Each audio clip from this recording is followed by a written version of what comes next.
So, Patricia, welcome to Black Authors Matter TV. Thank you.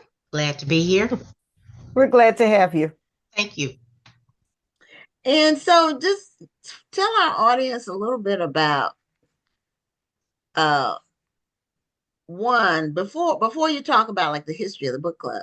hmm I'd like to move more forward and talk about how do you keep something going that long with new people.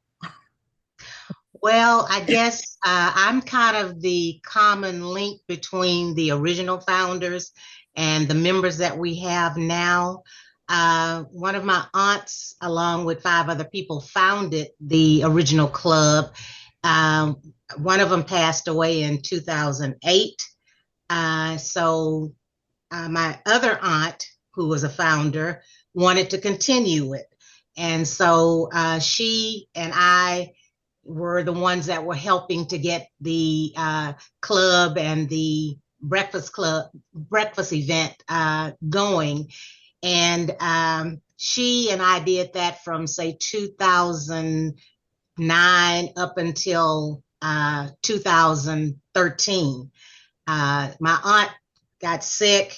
So from 2013 to 2016, she was not able to participate, and it kind of suspended at that point. She passed away in 2016. But I remembered that they told me that, I needed to keep this going, after they passed away. So um, that was on my mind, although I didn't immediately, reestablish it. But in 2020, I asked some of my friends that I knew were avid readers if they would like to, join this book club. And I need to back up. Before that, I was a member of a book club for about 5 years prior to that.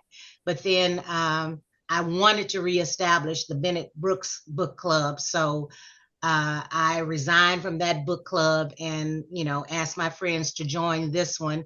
Fortunately, I was able to find 11 other people that were interested. So at that point in time, we began our reorganization of the club, with it not becoming officially active until January of 2021. And we've just progressed from there. So those were the origins. Well, Okay, so that's a beautiful thing that you basically kept the tradition going and kept the club going, um, from all those years. And I think it's amazing. How have you seen the club evolve? I think that we have a more diverse uh, population of books that we read. The original club, to my knowledge, only focused on Black authors. We read primarily Black authors, but we include everybody in, the population of books that we read. We do books, biographies, short stories, magazines. We'll talk on topical issues, and I think that we're much more flexible than maybe the original club was. But Okay. just going back to the legacy, I grew up in a household where focusing on Black history, education, literacy, all of that was very, very strong in my household. And, my aunts were always instilling these things in me. So it was just in my head forever that I needed to try to carry this on when they were no longer able to do that. So, now, yeah, I hadn't even heard about book clubs until, and I've been an avid reader my whole life, but it wasn't something that really became mainstream, seems like, until maybe the 90s. I'm trying to remember when I started really hearing about them. mhm. I'm not I sure know when people were Oprah doing started. them, but they weren't like mainstream where where there were tons and tons of them that you heard about. Right, right. Um, but yeah, Oprah did hers, but hers is more celebrity driven. I was Mm, referring more to like just community. based ones. When my aunt started the club, they were holding the meetings in the homes of the members. And I can remember, my aunt making some tuna salad and having cookies and punch, in our house. And, the members would come over and, talk about the book, eat a little lunch, and then they would dismiss and go home. So I don't think it was prevalent, like you're alluding to back during those days, but it was just very local, contained, and, they were probably one of the very few at that point in time. So, so that would have taken place in like your traditional Black Houston areas, like third or fifth ward or what. I'm not from Houston, but when you move here, you hear about fifth ward and third ward, and I still don't know which one where each one is exactly. But I know those are like the traditional areas. Like major cities have certain areas where the Black people lived. Like my hometown, Newport News, they lived on the east side of town. So, I'm assuming that this was taking place in the traditional areas of Houston. In Yes. 1967, I'm thinking that would have been it. Yeah, we grew up in an area called Trinity Gardens, which is a hop, skip, and a jump away from Fifth Ward. So, Okay. but not all of the members lived in that area. I think some of them lived in the Third Ward area, but I would venture to say that all of them were from a Black community. So, okay. Now back then, or I know you weren't necessarily in the club back then, but did they keep a roster of the books that they read? Because it would be interesting to know what they were reading in the late 60s, early in the 70s. What I books could were they assemble that reading? from the breakfast, because the breakfast started I know I have records back to like 2000 of them doing the breakfast. So, on the flyers and promotional materials for the breakfast, the names of the authors and the books they were reading were on there. So from that point in time forward, and I don't know if I have every one because I was accumulating this information from my aunt's, possessions after she passed away. But, I could go back and kind of chronicle some of the books that they were reading, back in the day. But, I know it was a lot of, black authors. The name of the club, Bennett-Brooks, is taken from Lerone Bennett, who was a journalist, author, Wasn't he with editor of Ebony? Ebony, yes, for over That's 50 why that name years. sounds familiar. And Gwendolyn Brooks, the poet, who was a Pulitzer Prize winning poet. So I'm sure that, those were the types of books that they were talking about. Plus, my aunt, one of them was a librarian. So there was never a time that we gathered as a family for holidays or whatever that she didn't bring a book home that we had to read or talk about as a group.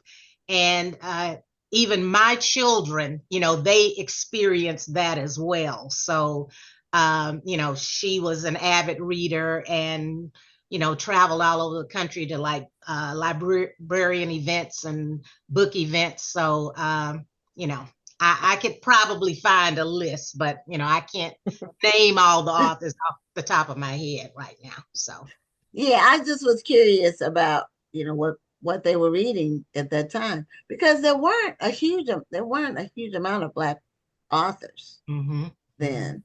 Well, to my knowledge, let me say that, like there is now, because now the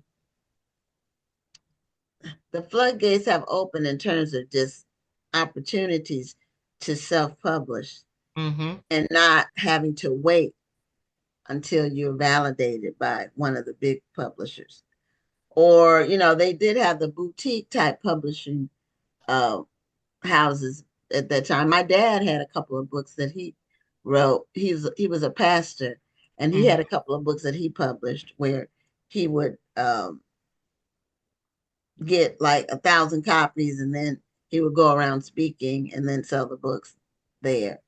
Um, but there weren't a huge amount of Black books released. There was lots of Black music released, Mhm. uh, Always. a lot, a whole lot, but not books as much. That's why I was just wondering. I was just curious about what they were reading. Well, I And know that she did they've tried to focus on local authors as well oh, because okay, I believe her name was Joy Carter. She was I guess you'd call her the director or president of the Harris County Hospital System. She wrote a book, I and remember. I think I she remember was that. one of the authors that Mhm. was a guest at the breakfast that they had. And let's see if I can think of another. Oh, let's see. I know Kirby John Caldwell. He used to be the pastor of Windsor Village. He had a book. Reverend Lawson, Okay. was a guest at the breakfast. So they would focus on local authors Okay. and have the members select books that they wanted to read as well. So, Okay. And mhm. that's what you all are still doing, because the event that I went to, where you all had me there as a speaker, you also had another author that she used to live in Houston, but Mhm. now she lives, I think in Memphis, I think she said, Phyllis Memphis. Dixon. Mhm. Uh, so you're still focusing on local authors too. And it's much appreciated to be able to go to an event that's book related and just talk about the books that you've written. Well, I was fortunate. I worked with Phyllis actually for a number of years, probably over 20 years. And I knew about her passion for books, the fact that she had opened up her own bookstore and then started writing. And she was writing during the time that she was still working with me at the Treasury Department. So she was one of the first people that I could tap to come and be a guest speaker at our event. And we had interacted with you I think actually when we were in the other book club I was in, Hmm. and I knew about you from that and also from attending the Black Book Festival. So, yeah, that is a focus for us as well. Yes. Mhm. Okay. And it was just interesting that Phyllis had her bookstore in Houston during some of the same years that we had ours. But I Mhm. didn't know her until she I became was an about author. to say you two had never met or run in the same No, circle. no. Hmm. Because her bookstore was downtown, 30 miles from where we Yeah, I were. think people Mhm. forget how big Houston is. Houston is huge. Yeah. I tell people that I'm 30 miles from downtown, but I'm still in Houston. Yep. So, and then there's 30 miles further south. I'm on the northwest part of Houston. So it's 30 miles to downtown. Then once you get downtown, there's another 30 miles south. And I think you're still really in Houston, or you're still in Houston Metro. So it's big, and the traffic is bad. But anyway, and we've had a lot of newcomers that have moved here in the last, especially 10 years. Or the last 5 has been even greater, just, you know, from everywhere, from all Mhm. over. Now you all help the Texas Southern debate team with the proceeds from your breakfast. And Texas Southern is an HBCU, the one here in Houston. That's amazing. Hmm. So they do that. So tell us how you all ended up connecting with the debate team.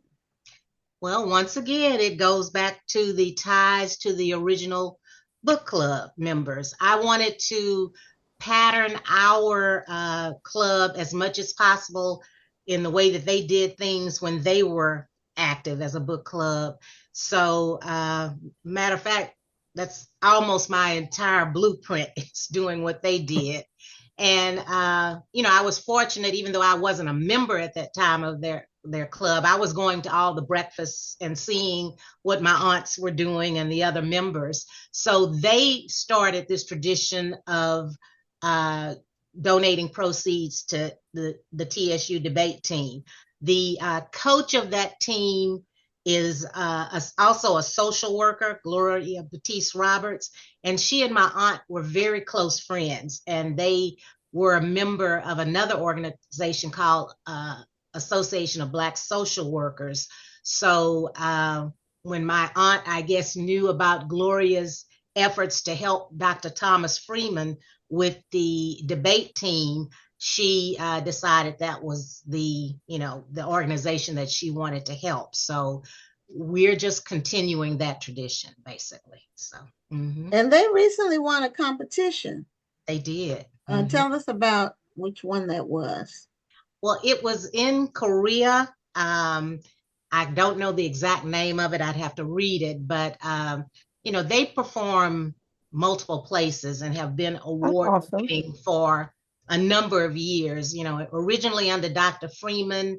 I don't know if he started the debate team, but he was with it for a number of years. And Gloria was a student of his and worked with him closely in the organization. And, after his passing, she accelerated to be the debate team coach. So.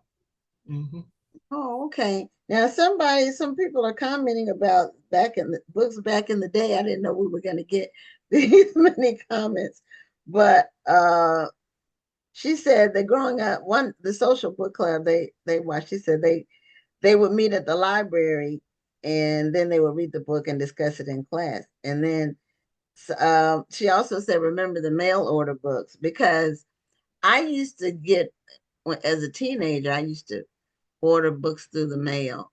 I read Donald Goines' books, and I was 15 or 14, and my parents didn't know about it. Of course, they encouraged my reading. I was an avid reader, but they didn't know about these books. And because of the titles, if I had let them see the books, they probably would have said, "What in the world are you reading?" Because he had Whoreson and something like a pimp, something with pimp in the title. And I was fascinated by those books because I thought it was true fiction. I didn't realize it. Yeah, I read Whoreson. That was interesting. His name was actually Whoreson Yes. because his mom said he's a horse son, so his name's going to be Whoreson. Yeah, so they used to come in the brown paper wrappers, and when you would order in the mail back then. But and Tony Benita said you can drive 24 hours and still be in the state of Texas. Not quite 24, but 12. But 12, well, 18 from east to west is 18 hours because I drove that. And actually from north to south, it might be 24 hours because the top of the tip of Texas, South Padre, that's probably 24 hours. Well, I know El Paso is like halfway to California. And yeah, I know it's 18 hours. You have to stop.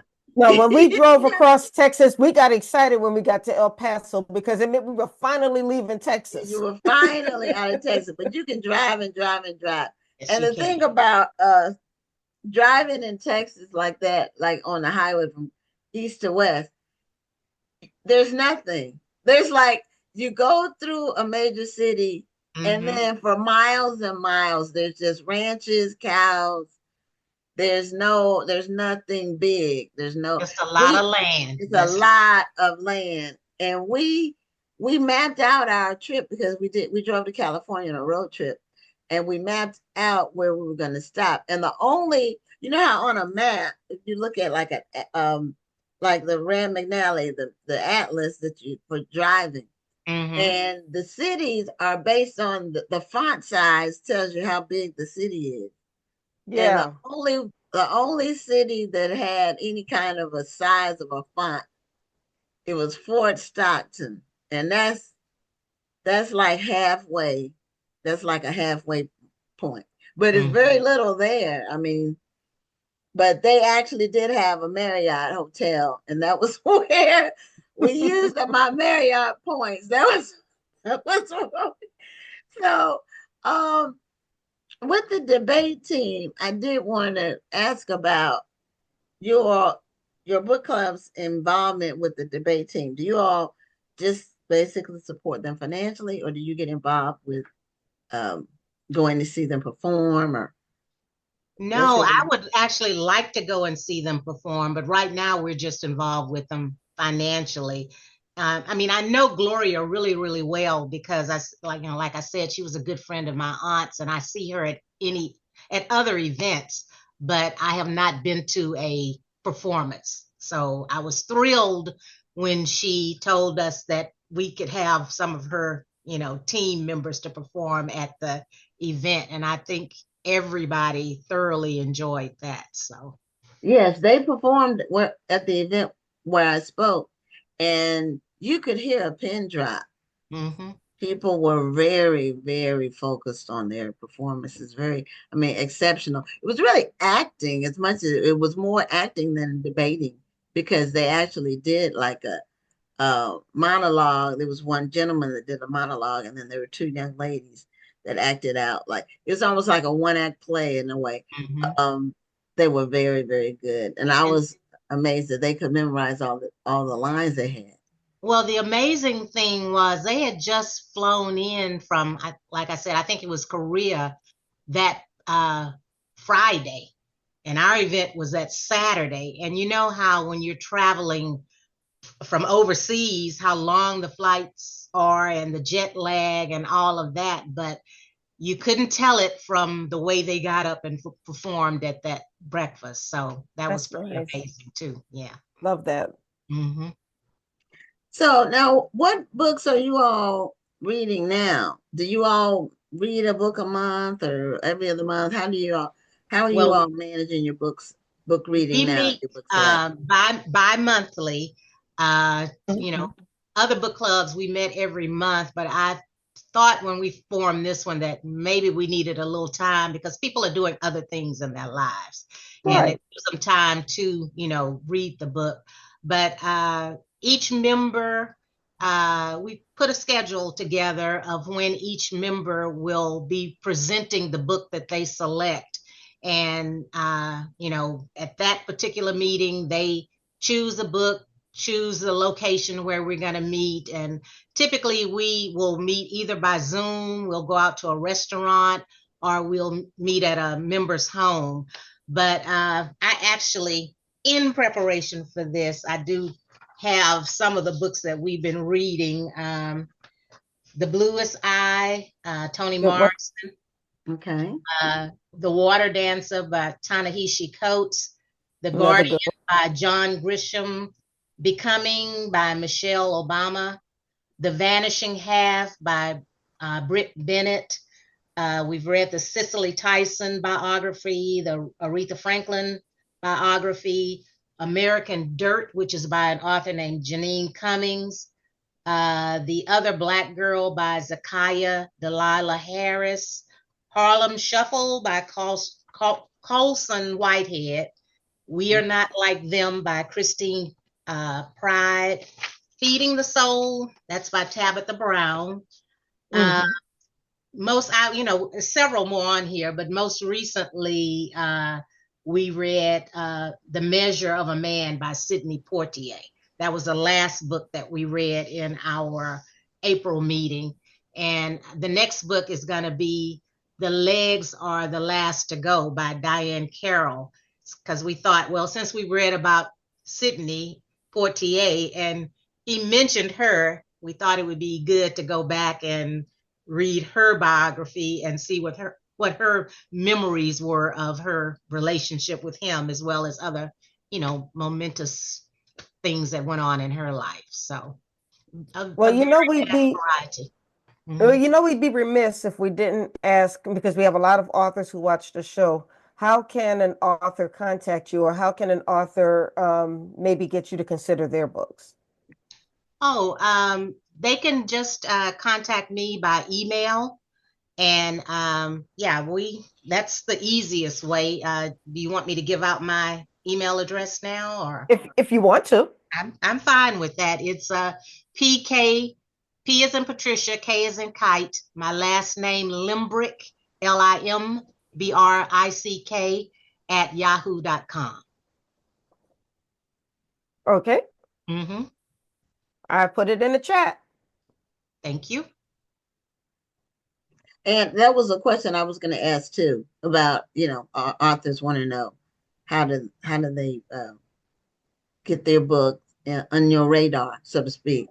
So, or the book club. Now, how do you all select your books? Do you all do it like at the beginning of the year and have a list? Like some clubs do it like that. No, we just tell the member what month they will be presenting. And then at the meeting before each author's month, we'll tell them to provide us with the name of the book they would like us to read. So, they have time to think about it. And, we just rely on them to provide us with the author and the book name, and go from there. Our only criteria around that is that we just defined in our bylaws what types of books we wanted to read, and kept it very broad: fiction and nonfiction, like I said, biographies. We did not specifically say Black authors, even though, that is our focus, but not all of our members are African American. So, we've a couple of the books that I read off, those were written by Hispanic authors. So we want it to be very diverse in our selection of books. So, It sounds like you can learn from all cultures. So, yes, it sounds like you all do a lot of biographies. Some clubs happen that way because a lot of our members like biographies, and there's so many interesting ones that you can read out there. Cicely Tyson, a person that lived for 96 years, reading a book about her life, you feel like you're going to gain a lot of insight because that's a long life, and she spanned so many generations. So, we do read a lot of biographies, but in addition to that, I'm a lover of John Grisham. So I love reading his books. I love reading James Patterson. Yes. So it's just up to the person what they want to read, and we just support, whatever book they select. So that's the way we manage it. So yeah, I like John Grisham too. I really haven't gotten into James Patterson, but I'm trying to remember the last John Grisham book I read, and I bought one, his last one before, next to the last one, but I didn't get to read it yet. I just have it. But I think The Exchange was the last, may have been. Okay, that's the book that I read, but there may be another one after that. I'm not sure. So okay, I have that book, but I haven't read it yet. So what did you think of that book? Because I read, I think what stopped me, and this may or may not be good to do, but I went online and read some of the reviews, and so they were mixed, and so I said, well, I'll just put it to the side for now and get to it later. So what did you think of it? I enjoyed it. I mean, when you read John Grisham that there's a formula to it. There's going to be a lawyer in it. Yeah. More than likely, there's going to be an action plot with some type of, adversary foil that, this lawyer is going to brilliantly figure out how he can, combat whatever forces are going on with the person that's trying to kill him or whatever. And this book, The Exchange, was not as to me rich in action as some of the other books, his earlier works like A Time to Kill, the Pelican Brief, The Firm. I mean, I loved those novels. I couldn't put them down. So in my case, I'm always comparing, all books. And that's so that's going to bring you about a little bit of disappointment because everything can't be on the same level of intensity. But I Right. enjoy reading it. So Yeah, that's kind of what the reviews were saying. They read everything by him, and this one wasn't as good as some of the other ones. So, you know, I probably will get to it at some point. I just haven't yet. So anyway, Patricia, thank you so much for being a guest on Black Authors Matter TV and sharing the history, and just congratulations on keeping the memory of your aunt and her friends, well, two aunts, I think you said, Mhm. um, and their love for books, keeping it alive, and the mission to support the TSU debate team for all these years. That's amazing. Yes, that's wonderful. Thank you so much for having me. Thank you Okay, for yeah, being here. All right. Thank you. Have a you great have a one. good night. You too. Good night.